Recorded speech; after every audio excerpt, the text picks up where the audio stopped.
আবাস যোজনা। আবাস যোজনায় খুশির খবর। আবাস যোজনা টাকা কবে দেবে, এই অপেক্ষায় প্রত্যেকেই রয়েছেন যে আবাস যোজনা টাকা কবে পাওয়া যাবে। অবশেষে আবাস যোজনা টাকা কবে দেবে তার তারিখ দিল, এবং তার সাথে আবাস যোজনা টাকা কারা কারা পাবে সেই লিস্টে কাদের কাদের নাম আছে সেটাও দিয়ে দিল। হ্যাঁ, চলুন আজকের ভিডিওর মাধ্যমে দেখে নেওয়া যাক যে আবাস যোজনা টাকা কারা কারা পাবে, সেই লিস্টে কাদের কাদের নাম আছে সেটা কীভাবে দেখবেন, আর আবাস যোজনা টাকা কবে দেবে, কত তারিখ ঘোষণা হয়েছে। চলুন সবই আজকে ভিডিওর মাধ্যমে দেখতে পাবেন। তার জন্য ভিডিওটি একটু স্কিপ না করে শেষ পর্যন্ত দেখতে থাকুন। আর অবশ্যই আপনি চ্যানেলে নতুন হয়ে থাকেন তাহলে চ্যানেলটি সাবস্ক্রাইব করে পাশে থাকবেন। দীর্ঘদিন ধরে প্রত্যেকে অপেক্ষা করছেন যে আবাস যোজনা টাকা কবে পাওয়া যাবে। অবশেষে আবাস যোজনার টাকা দেওয়ার তারিখ দিয়ে দিল, এবং তার সাথে আবাস যোজনার ফাইনাল লিস্টও দিয়ে দিচ্ছে যে কারা কারা আবাস যোজনার টাকা পাবে। আবাস যোজনার টাকা কারা কারা পাবে সেই লিস্টে কাদের কাদের নাম আছে সেটা দেখার জন্য প্রথমে আপনাকে গুগল সাইটটা ওপেন করে নিতে হবে। দেখতে পাচ্ছেন আমি গুগল সাইট ওপেন করে নিয়েছি। গুগল সাইট ওপেন করার পর এই সার্চ অপশনে লিখতে হবে RS রিপোর্টিং। আমার RS রিপোর্টিং লেখা ছিল না, আপনার RS রিপোর্টিং লেখার পরে সার্চ অপশনের উপর ক্লিক করবেন।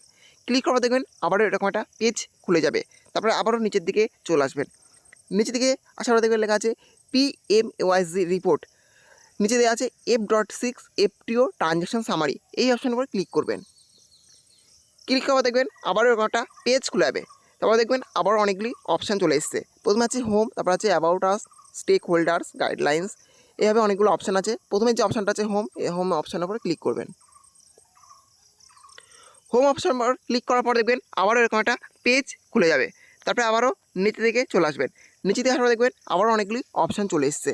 প্রথমে আছে অ্যাবাউট, তারপর আছে আবাসফট, তারপর আছে ডকুমেন্টস, গাইডলাইন্স। আবাসফট অপশানের উপরে ক্লিক করতে হবে।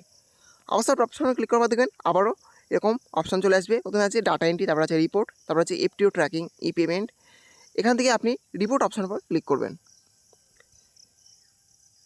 রিপোর্ট অপশানে ক্লিক করার পর দেখবেন আবারও একটা পেজ খুলে যাবে। তারপরে আবারও নিচের দিকে চলে আসবেন। নিচে দিয়ে আসার দেখবেন আবারও অনেকগুলি অপশান চলে এসেছে। প্রথমে আছে অপশান A, তারপর আছে অপশান B, তারপর আছে অপশান C, তারপর আছে অপশান D, তারপর আছে অপশান E। এই অপশানে গিয়ে 4 নম্বর যে অপশানটা আছে category wise ACCC data verification summary, এই 4 নম্বর অপশানের উপরে ক্লিক করতে হবে। 4 নম্বর অপশানের উপর ক্লিক করার দেখবেন আবার এরকম একটা পেজ খুলে যাবে। তারপরে আবার নিচের দিকে চলে আসবেন। নিচে দিয়ে আরও দেখবেন লেখা আছে অল স্টেটস, এই অল স্টেটস এই অপশানের উপর ক্লিক করতে হবে। এখানে ক্লিক করার পর দেখবেন এখানে সমস্ত স্টেটের নাম পরপর চলে এসছে। এখান থেকে আপনি আপনার স্টেটটা সিলেক্ট করে নেন। আমি আমার স্টেটটা সিলেক্ট করে নিচ্ছি। আমার স্টেট ওয়েস্ট বেঙ্গল সিলেক্ট করে নিলাম। সিলেক্ট করার পর দেখবেন আবারও এরকম একটা পেজ খুলে যাবে। তারপরে আবারও নিচের দিকে চলে আসবেন। নিচের দিকে আসার পর দেখবেন আবারও সিলেক্ট বলে একটি অপশান চলে এসেছে। এই সিলেক্টের উপরে ক্লিক করবেন। এখান থেকে আপনি আপনার ডিস্ট্রিক্টটা সিলেক্ট করে নেবেন। আমি আমার ডিস্ট্রিক্টটা সিলেক্ট করে নিচ্ছি। আমার ডিস্ট্রিক্ট নদিয়া আমি সিলেক্ট করে নিলাম। সিলেক্ট করার দেখবেন আবারও এরকম একটা পেজ খুলে যাবে। তারপরে আবারও নিচের দিকে চলে আসবেন। নিচে দিয়ে আরও দেখবেন লেখা আছে আবারও সিলেক্ট, এই সিলেক্টের উপর ক্লিক করবেন। এখান থেকে আপনি আপনার ব্লকটা সিলেক্ট করে নেবেন। আমার ব্লক হাঁসখালি আমি সিলেক্ট করে নিলাম। সিলেক্ট করার দেখবেন আবারও একটা পেজ খুলে যাবে। তারপরে আবারও নিচে দিকে চলে আসবেন। নিচে আসার দেখবেন আবার সিলেক্ট বলে লেখা আছে, এই সিলেক্টের উপর ক্লিক করবেন।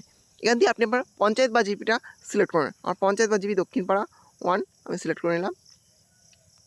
সিলেক্ট করার দেখবেন আবারও এরকম একটা পেজ খুলে যাবে। তারপর আবারও নিচে দিকে চলে যাবেন। নিচে আরও দেখবেন লেখা আছে একটা অঙ্ক দেওয়া আছে, এই অঙ্কটা এখানে সমাধান করে বসাতে হবে। আমার যেমন দেওয়া আছে 60 - 70, অর্থাৎ 60 থেকে 70 বাদ দিলে হয় -10। আমি সেই অ্যান্সারটা এখানে বসিয়ে দেবো। আপনার যে অ্যান্সারটা চাবে সেই অ্যান্সারটা আপনি বসিয়ে দেবেন। তারপরে নিচে দেখতে পাচ্ছেন দেওয়া আছে সাবমিট, এই সাবমিট বাটনের উপর ক্লিক করতে হবে। সাবমিট বাটনের উপর ক্লিক করার দেখবেন আবারও এরকম একটা পেজ খুলে যাবে। তারপরে আবারও নিচের দিকে চলে আসবেন। নিচে দিকে আসার দেখবেন টোটাল লিস্ট এখানে চলে এসছে যে যারা আবাস যোজনার টাকা পাবে, অর্থাৎ ফাইনাল লিস্টে যাদের নাম আছে তাদের পরপর নাম এখানে চলে এসছে। পরপর এখান থেকে দেখে নেবেন আপনার নাম এই লিস্টে আছে কিনা। এনারা আবাস যোজনার টাকা পাবেন, পরপর দেখে নিতে পারবেন যে কারা কারা আবাস যোজনার টাকা পাচ্ছে। এটা ফাইনাল লিস্ট, এই লিস্টে যাদের নাম থাকবে তারাই কিন্তু আবাস যোজনার টাকা পাচ্ছে। এবার চলুন দেখে নেওয়া যাক আবাস যোজনার টাকা কবে দেবে, তার কত তারিখ ঘোষণা হয়েছে। দেখতে পাচ্ছেন আবাস যোজনার টাকা দেওয়ার তারিখ ঘোষণা হয়েছে, যেখানে প্রথমে লেখা আছে honourable prime minister disbursed sanction letters to 15 lakh beneficiaries, releases the first installment amounting the 3,180 crore to 10 lakh beneficiaries and conducts the Griho Pravesh ceremony for 26 lakh beneficiaries কত তারিখে টাকাটা রিলিজ হয়েছে? 17 সেপ্টেম্বর 2024 12টা PM। অর্থাৎ আবাস যোজনা টাকা দেওয়া শুরু হয়ে গেছে। খুব শীঘ্রই কিন্তু যারা আবাস যোজনা টাকা পাননি তারা কিন্তু পেয়ে যাবেন। এভাবে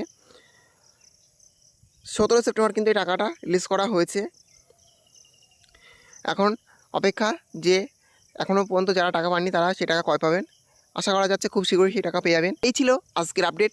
ভিডিওটি ভালো থাকলে অবশ্যই লাইক, শেয়ার এবং কমেন্ট করবেন এবং এই ধরনের নতুন নতুন ভিডিও সবাইকে পাওয়ার জন্য চ্যানেলটা অবশ্যই সাবস্ক্রাইব করে রাখবেন।